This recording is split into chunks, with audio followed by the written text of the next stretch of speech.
De volta com o segundo bloco do Comprar ou Vender. Bom, nessa parte a gente vai comentar sobre um levantamento feito ontem pela Economática, separou as 20 empresas grandes pagadores de dividendos da Bolsa. E nesse levantamento a gente vai mostrar quais ainda valem a pena investir na visão do Saravalli, que está aqui para nos ajudar. Uhum. Bom, só colocando aqui um pouco desse levantamento, né, ele pega as empresas que são maiores pagadores de dividend yield, que é o dividendo sobre o valor da ação, só que ele considera o pagamento do dividendo, no caso do ano corrente, com a valorização da ação no fechamento do ano anterior. Então, ele não embute, no caso, a valorização dos papéis esse ano. No ranking aqui, vou até pedir para a nossa produção jogar na tela para o pessoal acompanhar. A maior pagadora de dividendo em relação a esse indicador, o dividend yield, é Estácio, seguida de Smile, Taesa, Hipermarca, Vale, Engie e Itaúsa, com um dividend yield acima de 7%. Bom, aí agora, Saravalli, considerando a lista como um todo, e dando destaque principalmente a essas que estão aí na ponta, mas se a gente começar com Estácio, por exemplo, e Smile, são empresas que esse ano subiram mais de 80% na Bolsa. Uhum. Ainda assim, vale a pena investir em papéis como esse? Então, acho que tem que determinar principalmente em relação ao perfil. Então, se o perfil é de dividendos, tem algumas empresas que talvez façam parte dessa lista em algum momento, né? Mas não necessariamente o business é um business constante, contínuo, previsível, que se caracteriza como uma boa pagadora de dividendos, né? Então, o exemplo da Estácio poderia entrar um pouco nesse quesito. Estácio tem a sua previsibilidade, mas também tem a sua imprevisibilidade. Assim como Smile já é um pouco mais previsível do que Estácio, né? Mas, por exemplo, quem são os grandes previsíveis, né? Em termos de business, são aqueles business que não tem muita relação com a atividade econômica, né? Então, por exemplo, um business de educação, se uma empresa, por exemplo, tem, sei lá, 20 funcionários ali fazendo faculdade, se a empresa fecha, né, realmente esses alunos deixam de fazer parte da faculdade e o business para de gerar caixa, né?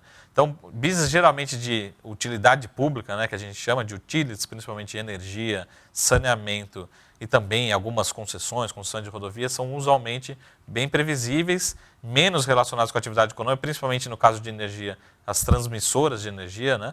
Então, as transmissoras, basicamente, ela tem um cabo lá disponível, independente da quantidade de energia que está passando lá. Basicamente, tem que ter a disponibilidade lá pronta. Então, essas são as mais previsíveis, né? Mas sempre estão destacadas empresas do setor de energia, né? De saneamento também, e também do setor de concessões.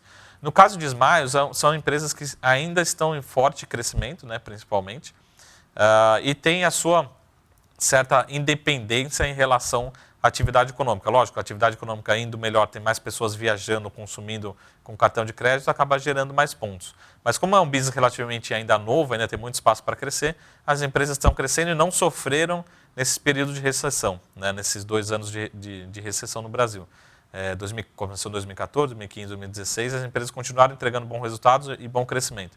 E elas conseguiram se adaptar também, né? Elas são muito criativas, as mais particulares inventou aqueles miles and money, né? Você compra com pontos mais uma parcela em dinheiro. E o importante também desse tipo de case de dividendos, né? Tem empresas que não precisam de capex, né? De investimento para crescer. A Smiles é uma empresa muito mais parecida com uma empresa de tecnologia, né? Uma empresa de serviço, do que uma empresa industrial, por exemplo. Então, dificilmente uma empresa industrial vai estar num ranking de boa distribuidora de dividendos. Então, é legal olhar nessa tabela e pegar, assim, principalmente se a gente tivesse 10, 15, 20 anos, empresa que consegue durante 15, 20 anos, se pegar os estudos acadêmicos nos Estados Unidos, lá eles falam de 20, 30, 40 anos de empresas que pagam bons dividendos. Para ser uma empresa boa pagadora de dividendos, tem que ter ali 30 anos recorrentemente pagando dividendos. Mas aqui no Brasil, se a gente tiver 2, 3 anos, a gente já consegue identificar que é uma empresa consistente.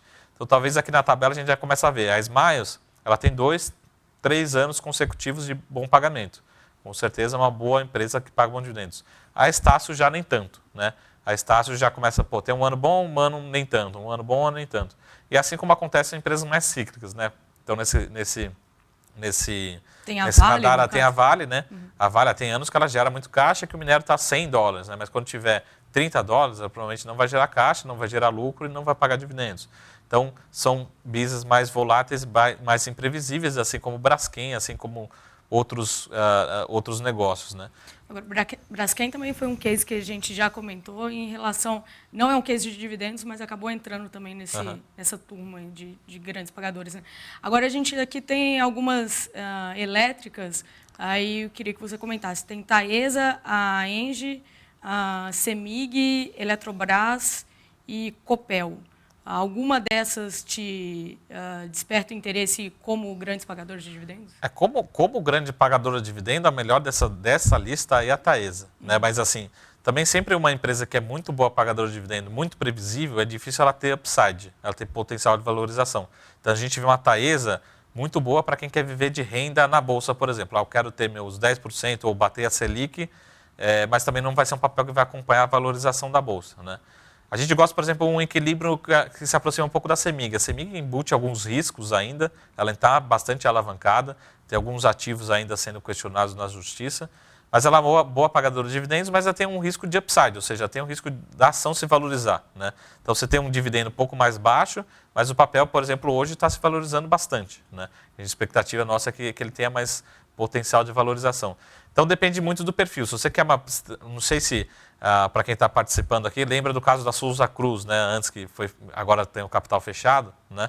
Era a empresa mais tradicional pagadora de dividendos, porque é um business que a empresa já tinha todo o maquinário instalado, o negócio de cigarros no mundo inteiro não cresce, pelo contrário, ele decresce um pouquinho, ele vai diminuindo de tamanho ano contra ano, né? E a empresa distribuía praticamente todo o lucro para os acionistas. Então, era basicamente o que distribuía esse ano, vai distribuir o ano que vem, reajustado um pouquinho pela inflação, vai distribuir no outro ano. Esse era o caso clássico de previsibilidade e distribuição de dividendos. Então, hoje a gente se assemelha um pouco mais às empresas do setor de utilities, mas tem outros casos também, a Smiles, assim como a Múltiplo, outros cases, e também na lista está o caso dos bancos, né?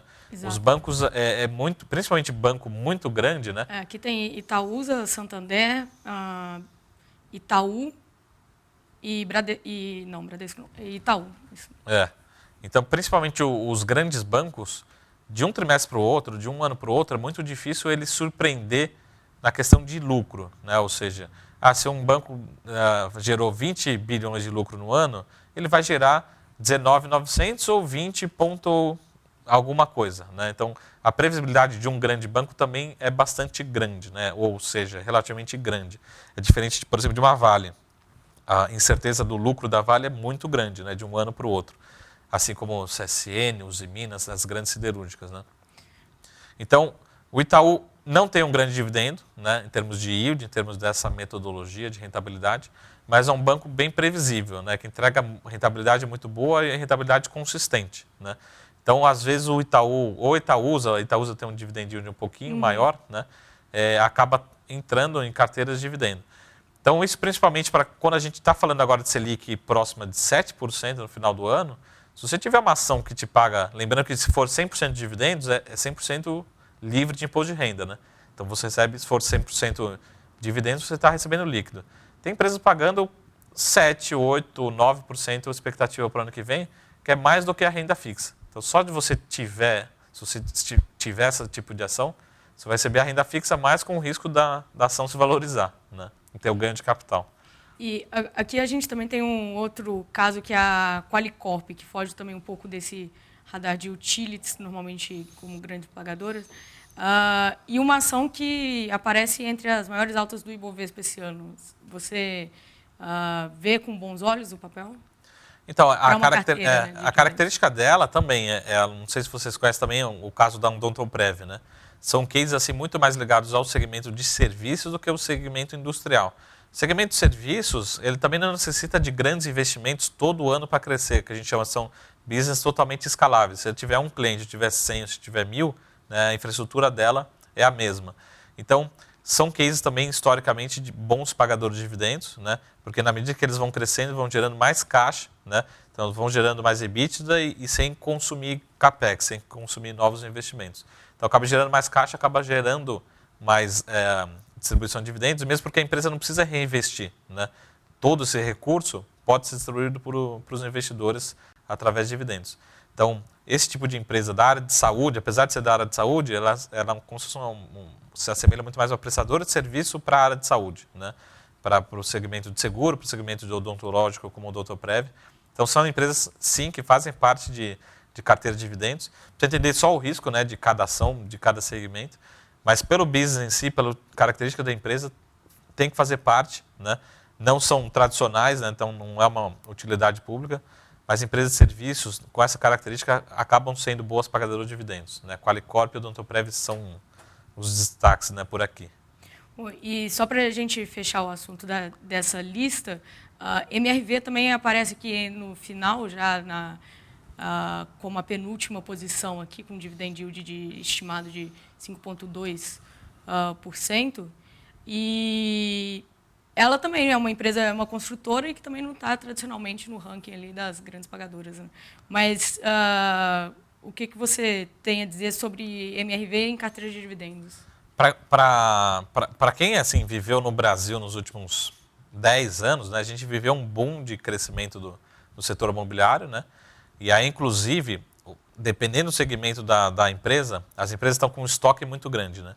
Até, inclusive, pode ser que a gente acompanhe uma farta distribuição de dividendos no setor de construção civil nos próximos 12 meses, 18 meses.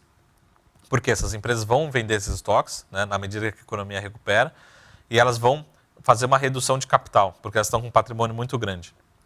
A MRV, em particular, está num outro segmento, né? Um segmento que não foi afetado tanto assim no período de recessão, mas também é um segmento que, com a geração de caixa, ela consegue fazer o reinvestimento dela. Então, ela consegue também distribuir grande parte do lucro para os acionistas, né? Então, é uma empresa que não sofreu tanto assim como outras grandes empresas no setor ali de média e alta renda, né? Sofreram. Então, ela é uma empresa também relativamente bem previsível, né? Bem consistente na entrega de resultados e ela consegue distribuir dividendos também. Mas, com certeza, nos próximos 18 meses, a gente vai estar falando aqui sobre empresas que não são boas pagadoras de dividendos, mas se tornaram boas pagadoras de dividendos, principalmente no setor de construção civil.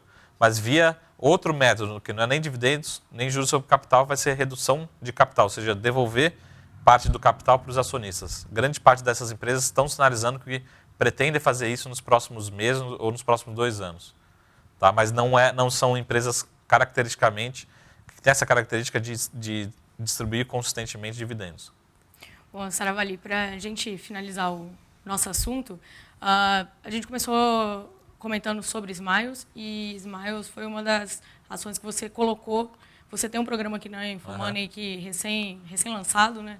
O 30 minutos para se aposentar com ações, e 30 minutos para se aposentar com ações.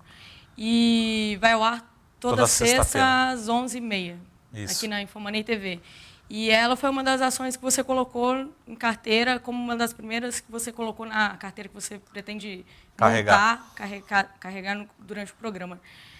Eu queria que você comentasse mais um pouco sobre o case, por que ela foi a primeira ação que você decidiu encarteirar. Então, ela faz justamente essa característica que tem uma boa pagadora de dividendos, mas com risco de potencial de valorização. Então, eu tento separar ali o que são empresas com alto potencial de valorização no curto prazo, né, para a gente tentar aproveitar isso, e empresas que a gente vai carregar para começar a viver de renda, né? Então, principalmente para aposentadoria, você tem uma Smiles ali que tem um dividend yield, ou seja, distribuição de dividendos, quase próxima à renda fixa, né? Então, a gente está falando ali, expectativa para o ano que vem entre 6,5% e 7% de dividendos através da Smiles, né? Para quem comprar agora, porque a ação não para de se valorizar, né? E aí o dividend yield relativo vai caindo. E com uma empresa também que vai continuar entregando crescimento de lucro, né? Se a gente voltar a ter expansão da atividade econômica, a gente vai ter pontos sendo gerados em cartão de crédito, em companhias aéreas, e é uma empresa que não precisa de novos investimentos. O que pode acontecer também, que já aconteceu no passado, tá? A empresa não fala isso, mas eu acredito que pode acontecer, mas num futuro longínquo aí. As empresas lembram a Smiles, tanto a como a Múltiplos, sobra tanto dinheiro na mão dessas empresas, no caixa dessas empresas, que elas fazem redução de capital, né? Tanto a Smiles como a Múltiplos já fizeram, desde que fizeram a abertura de capital, né? E foi uma distribuição, eu lembro da época, chegou a ser a 10%, 15%, 20% de dividend yield, se a gente calculasse dessa forma, né? Então são empresas que estão ainda numa fase de crescimento muito forte, mas ao mesmo tempo tem uma característica de dividendo. Então, ela tem a previsibilidade e ainda é associada a um crescimento, né? E se a gente olhar para 2018, esse papel ainda tem muito potencial de valorização. Então, eu acho que é um dividendo com um pouco de risco, né? Não é uma empresa extremamente previsível, mas a gente acredita que a empresa está num ciclo de crescimento ainda muito forte, mas continua também distribuindo boa parte do lucro para os acionistas. Bom, Saravalli, queria agradecer a sua participação. Obrigada por mais um Comprar ou Vender. Obrigada a todos também que nos acompanharam e uma ótima tarde. Até mais.